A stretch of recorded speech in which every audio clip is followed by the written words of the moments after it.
All right, good morning, everyone. So, for this morning, let's have another topic. All right, so allow me to share my screen to you. All right, so learning the types of speech style. So, that will be our topic this morning. Okay, so I have here the objectives: understand speech style. Second is identify the various types of speech style. All right. Okay, what is speech style? According to Martin Jones, 1976 to 156, speech style here means the form of language that the speaker uses, which characterized by the degree of formality. Okay, so that is speech style. So later you would know what are those speech style, no? So tandaan that a speech style, the degree, okay, characterized by the degree of formality. So it depends upon the situation or it depends upon the person whom you are talking to. Okay. And of course, syempre, it is a form of language, no? So, kapag, kung sinong kausap mo, of course, nakadepende doon, no? If, in a formal setting, of course, you use the formal language. But then, for example, if you were just talking with your family or friends, okay, di ba? So, iba din ang lingwahe. So, you can use those informal languages. Okay. So, types of speech style, we have first one, intimate. Second, casual, consultative, formal, and frozen. Okay. For intimate, okay, non-public speech style that uses private vocabulary and includes non-verbal messages, okay? So tandaan ha, intimate type of speech is private vocabulary daw. So meaning to say, kasi from the word itself, intimate. So pwedeng ang kausap mo lang ay of course, someone who is closest to you, okay? It can be your loved ones, okay? Family members, okay? And of course, it also includes those non-verbal messages, okay? So, an intimate speech style is characterized by a complete absence of social inhibitions. This is a speech style we commonly use with the people very dear to us. Those people are the following. So, like I've said, no, that's why from the word itself, intimate, no?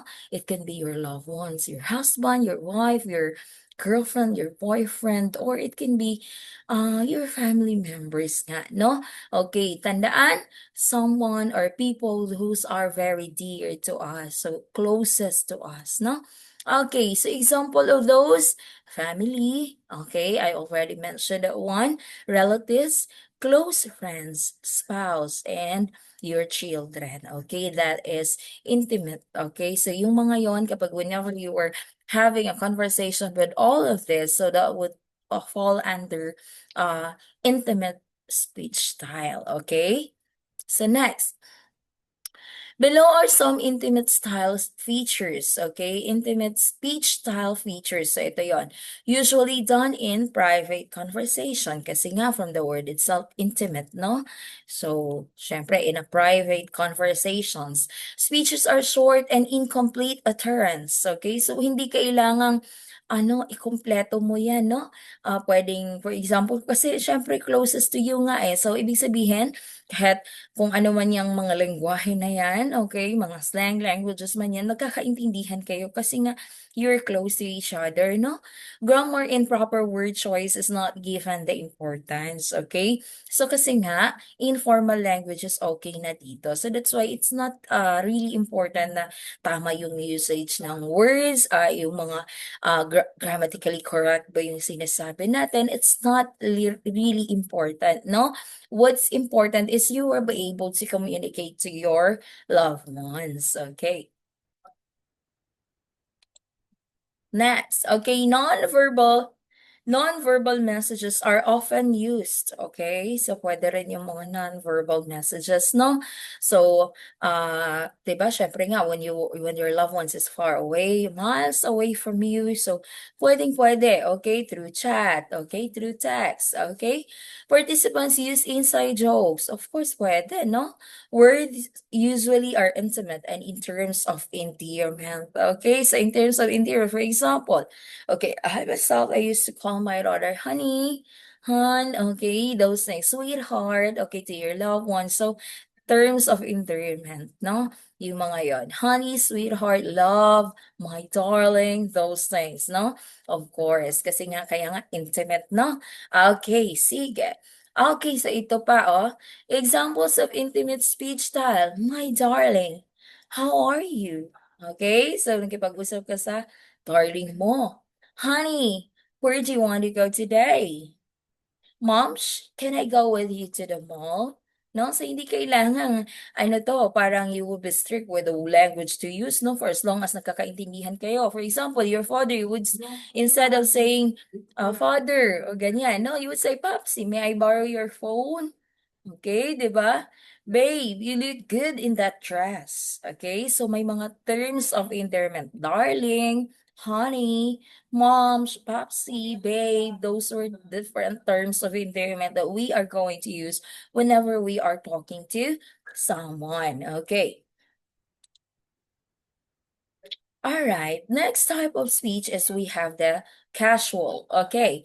Speech style used among friends and acquaintances that don't require background information. Kaya nga casual lang. For example, may long time friend mo, nakita mo lang, ganon. So, pwedeng ganon. Or it can be, for example, kakakilala mo lang. Say, hi, hello, okay, what's your name? Okay? Yung mga ganon, no? So, hindi mo kailangang alamin kung sino tong mga tao na to. Okay? You don't need to require background information for that someone whom you are talking to. Kahit mga acquaintance mo lang pwede, no? Okay, it's characterized by everyday language use as opposed to a formal style.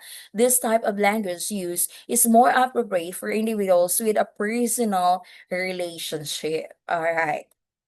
The following features are peculiar to the casual communication. Example, jokes and humor. Okay, slang languages. Okay, example, wow, that's cool. Okay, informal abbreviations ginagamit natin to, especially the millennials, no, especially the Gen Z, no, hindi lang millennials, no, the Gen Z, so yung generation ngayon, we use this informal abbreviations.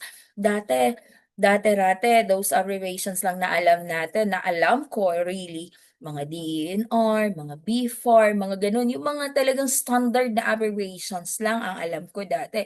Pero ngayon, sobrang yung mga Gen Z ngayon, no? So, ang dami nilang abbreviations na alam, no? I myself, hindi ko na rin maintindihan yung iba. That's why I have to ask, no? Kapag, for example, merong gumagamit ng mga informal abbreviations, what do you mean by that? Okay. Oh, alright, no? Especially ngayon, no? Usong-uso tong informal abbreviations. Okay. Use of abbreviations or slang symbols rather. Okay. Those were different how you're going to communicate when it comes to casual speech style. Okay. The speaker allows the listener to interrupt and participate in conversation. Okay. So, nag-uusap talaga kayo dito, no? The speaker allows the listener to interrupt, okay? So, pwedeng, for example, yung kausap mo makipag-usap din, vice versa nga, no? Use of contractions, okay? Ito yung mga constructions. For example, that's true. So, ang ano yan, that is the contraction of that is true. So, instead of saying that is true, you would say that's true, okay? What are you up to? So ito yung contraction naman na what are you up to? So instead of saying what are you up to, what you would say what are you up to? No? Instead of what are you up to? No? So you would say what are you up to? Where did she go or where did she go? No? Ito yung contraction ng where did she go? That's great. Ito yung construction ng that is great, no? All right. When it is appropriate to use, one moment.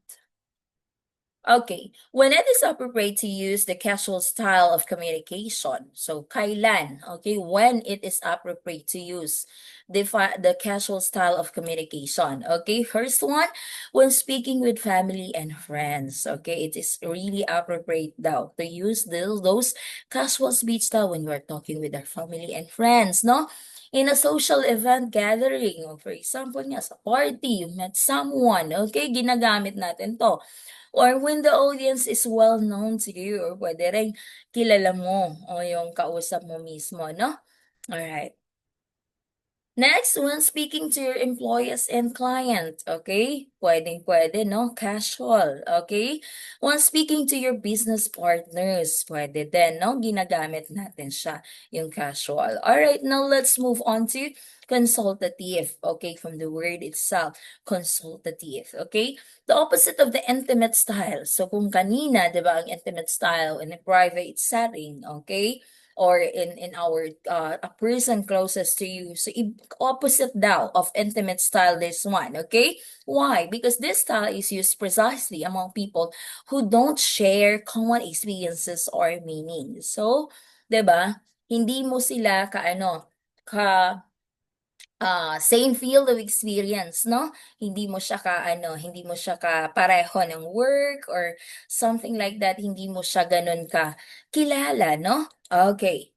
So, importance of consultative speech style. It is used in mostly informal or semi-formal instances. Consultative speech style is best for developing connections with others. Among the best ways to form a band is in a casual setting. Okay. Okay. Consultative speech style example. What's new with you? Okay, so consultative. So, nagtatanong ka, no? Anong bago sa'yo? Ganon. How about you? I'm fine. Okay. I'm okay. Have you had the opportunity to meet Dr. Garcia? No, I haven't done so. Okay. So this were the example sentences that pertains to consultative speech style. Okay. So pwede rin, for example, when you want to see a doctor, no? Okay. So tatanungin ka ng doctor, okay, what's going on? Why are you here, no? O syempre sasabihin mo kung ano yung mga nararamdaman mo, those things. So it can fall under consultative speech style then, no? It's a pleasure to meet you. Okay? Have a wonderful day. Okay, please accept my apologies. Do you mind if I take a moment? Thank you, doctor. Okay, so sabi ko nga, di ba? Example, pumunta kayo sa doctor, ganyan. So, nagko-consult kayo. So, that falls under consultative speech style. Next, we have formal. Okay, na naman tong formal. Used only for importing information. The speech is well organized and correct in grammar and diction. Okay, formal. So, you would be specific with the grammar and also the diction, no?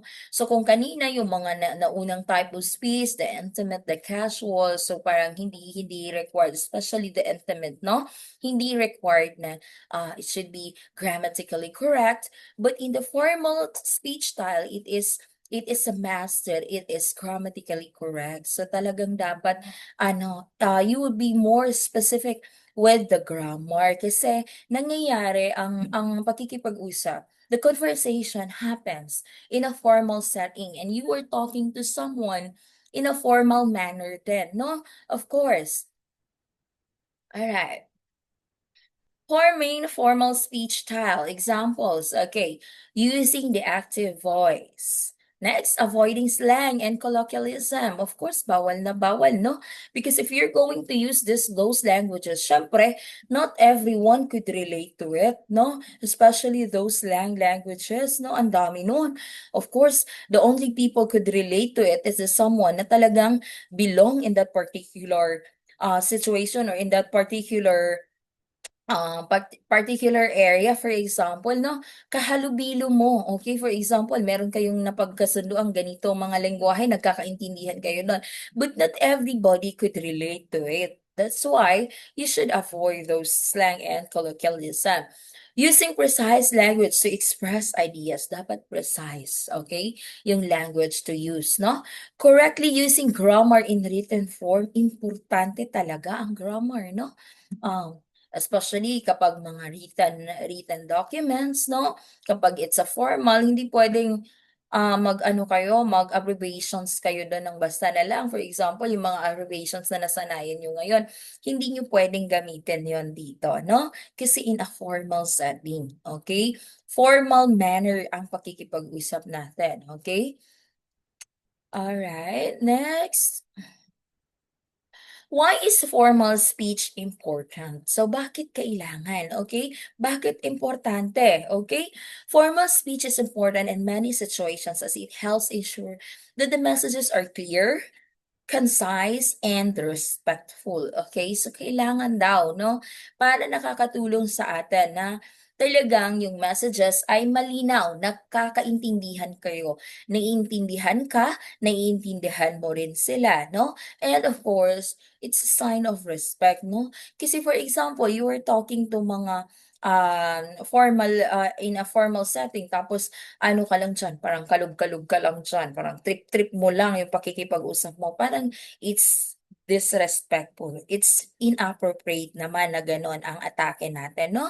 Okay, so kailangan formal speech, okay? So therefore, dapat formal language ang gagamitin natin or the standard language, okay? Formal language can also help create a more professional atmosphere, which can be beneficial if you want to come across in a private light. Okay, so kailangan daw, no? Okay, so kailangan formal language ang gamitin natin, okay? Of course, kapag mga professionals ang kausap natin, okay, mga ano natin, no? Mga boss natin na head sa atin, of course, dapat lang, okay, na we should talk to them in a professional manner. Okay? Kapag professional setting, of course, professional din ang pakikipag-usap natin, no? In that way, okay, you create a positive atmosphere, no? Okay, so walang mga conflict, no? Walang misunderstandings, okay? And whatsoever pa man yan, no? Okay. Alright, next one we have Frozen. Okay, ano tong Frozen? Formal style whose quality is static, ritualistic, and may even be archaic. Okay, so static. Okay, tandaan natin ha, static, ritualistic. Alright, so examples of Frozen speech style, the preamble of the Constitution. Okay, hindi magbabago yan. Okay, that's why, di ba no?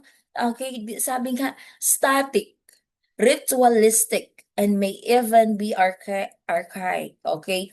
The preamble of the Constitution, okay? Hindi yan pwedeng bago-baguhin mo, trip mo, baguhin ko ngayon, ganyan. So, as is na yan, okay?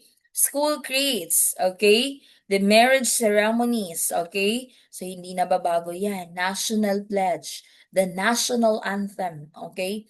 Hindi nababago, as is yan. Kaya nga static, no? Okay. Speech for a state ceremony, okay? The motto, judicial sentencing, contracts, and wills, okay? Those were examples of frozen speech styles, all right? So that ends my topic for this morning, and I hope you learned something from the discussion that we had, okay? Please to have a review because next meeting we will be having a quiz for this topic. All right. So I hope that you learned something from today's discussion. And that would be all. Thank you. Thank you for having me. Okay. Thank you. And God bless.